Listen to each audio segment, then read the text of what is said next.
Hi, welcome to my channel. Today, I'm thrilled to share with you some delightful book-themed DIY projects and activities. We recently celebrated World Book Day, and in my region it is one of the most beautiful and romantic days of the year.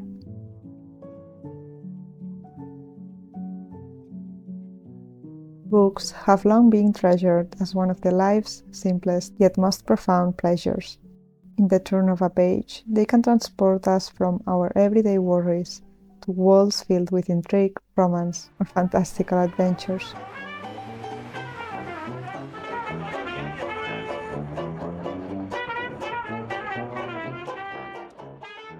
In my country, every April 23rd, the streets come alive with the vibrant celebration of Sant Jordi and Jordina. Sant Jordi, also known as Sant George, is the patron saint of Catalunya, and this day is a beautiful blend of culture, literature, and romance. Everyone walks happily through the streets, with roses and books in their hands.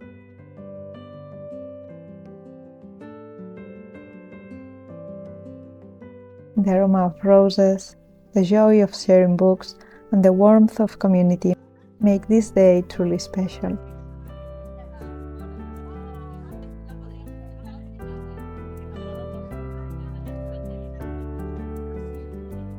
This year is extra special because my sister participates as a published author, and I got the luck of sharing it with my love.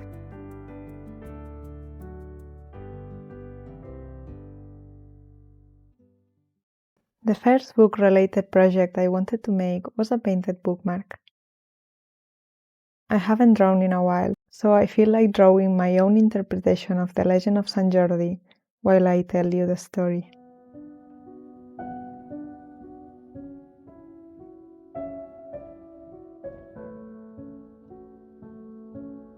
The legend of Sant Jordi dates back to the Middle Ages and has many variations, but the core story goes like this.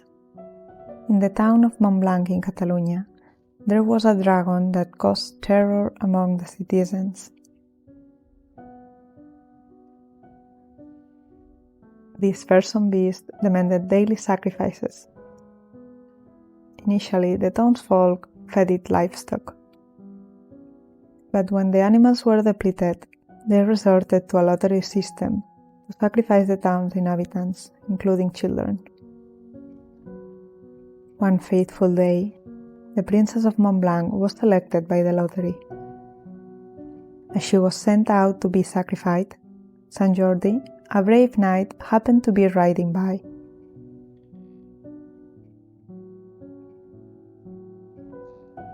Moved by the princess' plight, he decided to rescue her. Sant Jordi faced the dragon and, after a fierce battle, slaughtered the beast with his lance.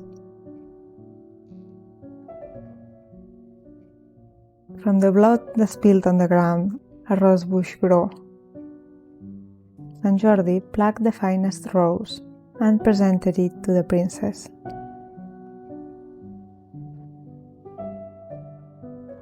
And since then, Sant Jordi is not only a feast for the saint, but also a celebration of love and literature, where people exchange books and roses. This is the classical tale. I always liked better the alternative versions of this story. Less violent, in which the animals or the dragon do not die. The brave princess knows how to defend herself, and the knight bets on winning friends rather than battles.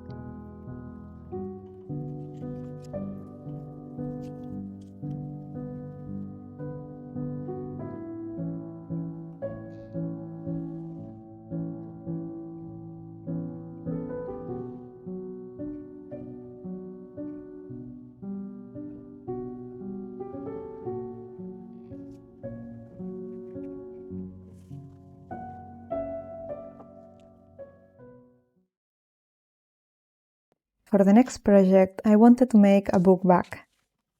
I already made a book sleeve in the past, but I gifted it to my sister, so I still need one for me. I was going to do a simple pattern for the back so I could focus on experimenting with fabric collage artwork, but I found this tote bag I could reuse. It's the first time I'm doing something like this. I've seen on Pinterest wonderful illustrations made with scrap fabric and wanted to give it a try. First, I measured how big would be my canvas to cover the print of the brand on the back, and that would be my background. I went through my fabric scraps and chose the ones that could work to represent this drawing.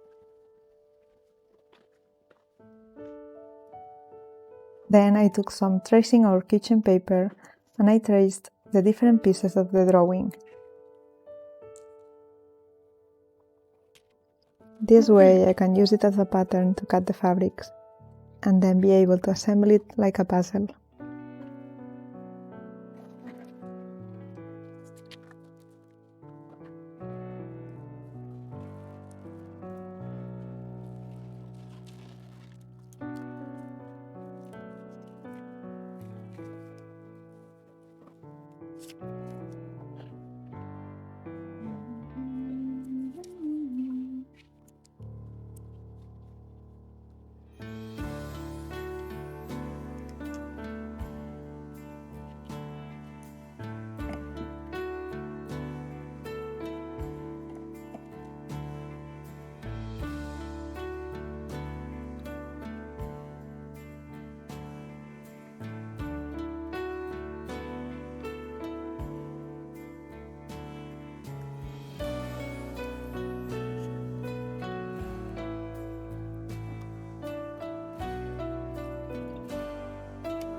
I'm leaving some raw edges to give it an old and nostalgic look.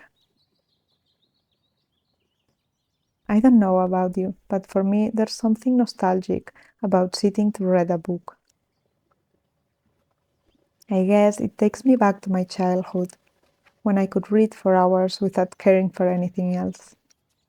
Now I struggle to find the time. But even when time does allow, I feel the lure of instant, less demanding entertainment options, like streamings or movies. Not to mention that scrolling through social media can overpower the intention to sit down with a book. Please let me know if you have some tricks on how to remove these distractions and really sit and read.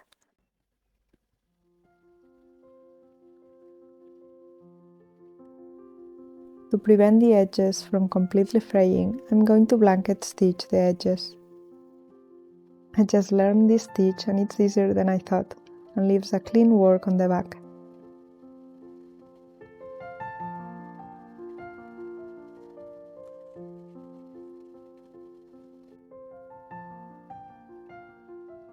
Returning to our discussion about books, I've been wanting to read another Brandon Sanderson saga because Mistborn has been one of the few sagas that I have devoured as an adult. I couldn't stop reading. I would also like to finish reading the Anne of Green Gables collection, which I started a long time ago. These are beautiful and charming books, although after the second book it doesn't have much to do with the Anne with an E TV series. And I loved that show. Another book I enjoyed is Nowhere for Very Long by Brianna Madia, because it moved me and made me unlock memories from my childhood and then work through the trauma I found in them.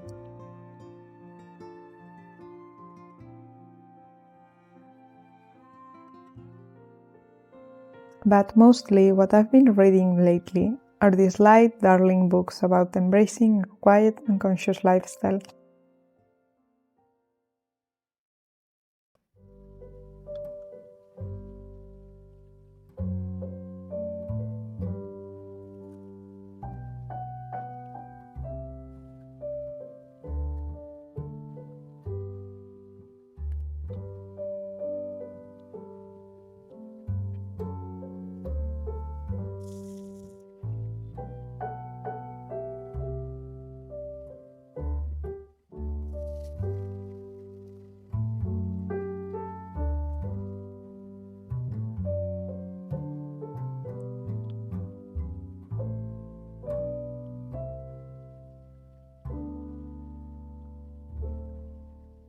Anyway, I'm almost done with my reading mouses.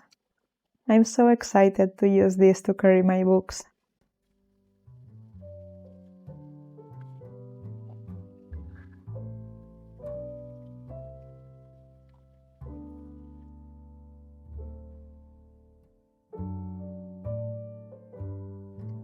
I just have to add some yarn tails and embroider some details.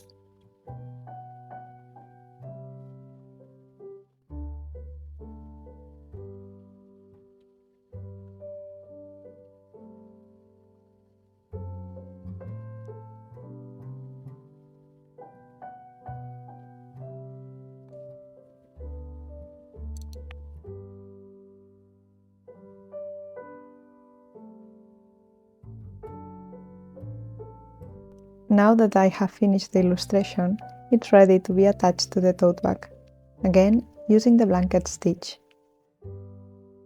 I did this the following day, blessed by the serendipity of a beautiful rainy afternoon.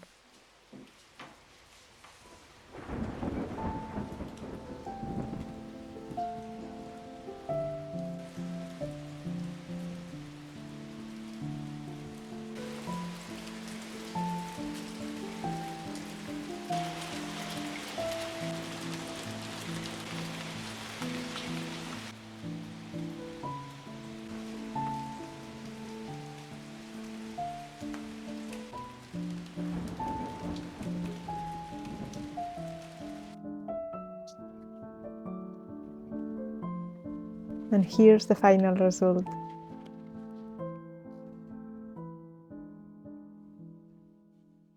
I'm happy I made this project. It made me feel as if I was in a Beatrix Potter tale, and I really enjoyed this patchwork artwork.